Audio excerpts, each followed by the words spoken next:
उसने जैसे ही पुराने गेट की तरफ कदम बढ़ाया, हर पेड़ जैसे छुपा हो कोई साया। वो लोहे का गेट दरवाजा नहीं था। It felt like a warning. जब सिया उस पुराने दरवाजे के सामने रुकी, धुंध ने सब कुछ निगल लिया था। हर पत्ता, हर हवा का झोंका जैसे किसी के इशारे पर रुका हो। और जब वो उस वीरान हवेली के सामने रुकी, वक्त जैसे सांस लेना भूल गया था। धुंध में लिपटी वो हवेली, जिसकी खिड़कियां कुछ नहीं कहती थीं, लेकिन छतें चीखती थीं। सिया को ये नहीं पता था कि वो आज सिर्फ एक डॉक्यूमेंट्री शूट करने नहीं आई थी। आज अब वो अंदर थी। दरवाजा पीछे छूट चुका था, हाथ में जलती हुई लालटेन, लेकिन आंखों में डर से ज्यादा सवाल थे। सिया अब हवेली के सामने थी, वो जगह जहां कुछ भी वैसा नहीं था जैसा दिखता था। हर खिड़की जैसे उसकी आहट को सुन रही थी, और हर दरवाजा मानो उसे अंदर बुला रहा था। सिया बस वहां चुपचाप खड़ी रही। ना कोई कदम आगे बढ़ा, ना कोई आवाज। बस दीवारों से आती एक नजर, और सन्नाटे में छुपी एक दस्तक। हवेली का ये कमरा शायद सबसे ज्यादा चुप था, मगर इस चुप्पी में कुछ ऐसा था जो जोर से चीख नहीं रहा था, बल्कि धीरे धीरे सुनाई दे रहा था। सिया की कदमों की आहट जैसे फर्श पर वक्त लिख रहा हो।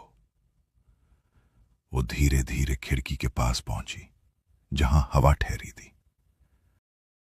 कमरे में सन्नाटा था। तभी कोई अजीब सी आवाज उसे सुनाई दी।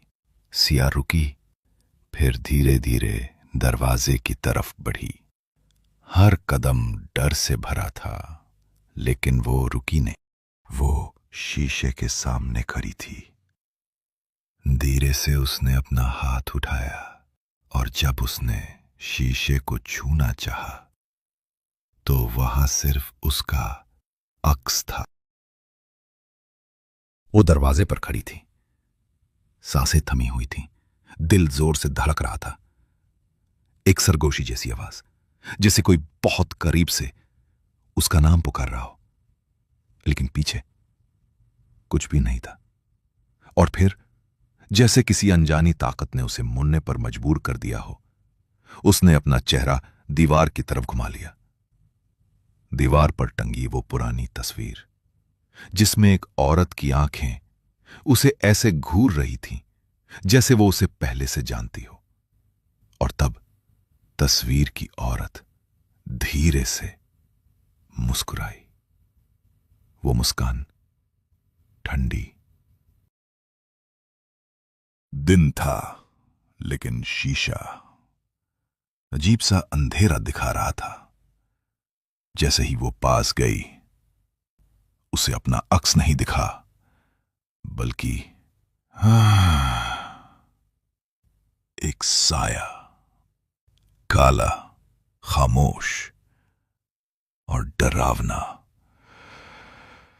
वो आंखें ऐसे घूर रही थीं जैसे वो पहले से जानती हो उसे।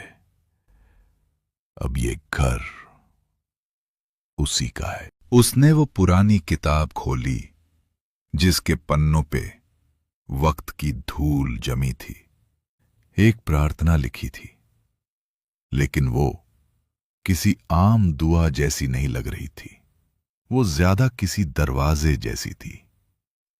एक ऐसा दरवाजा जो जिंदा इंसानों को मरे हुए रूहों से जोड़ सकता था। वो धीरे धीरे पढ़ने लगी, हर शब्द जैसे किसी सोई हुई ताकत को जगा रहा था। और तभी घर के अंदर कुछ हिलने लगा। उसने आखिरी मंत्र पढ़ा, शमा जल उठी और हवेली में छुपे सारे साए उसी आग में भस्म हो गए। कुछ चीखें, कुछ कराहें और फिर एकदम सन्नाटा।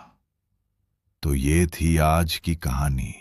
और हां, अगर आज मेरी आवाज थोड़ी स्लो लगी हो तो माफ कर देना भाई, क्योंकि इस स्टोरी को बनाने में मैं खुद आधा जल गया हूं।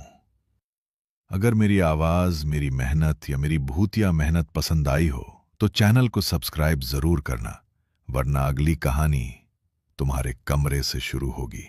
मिलते हैं अगली बार। तब तक बिना दिया बुझाए मत सोना।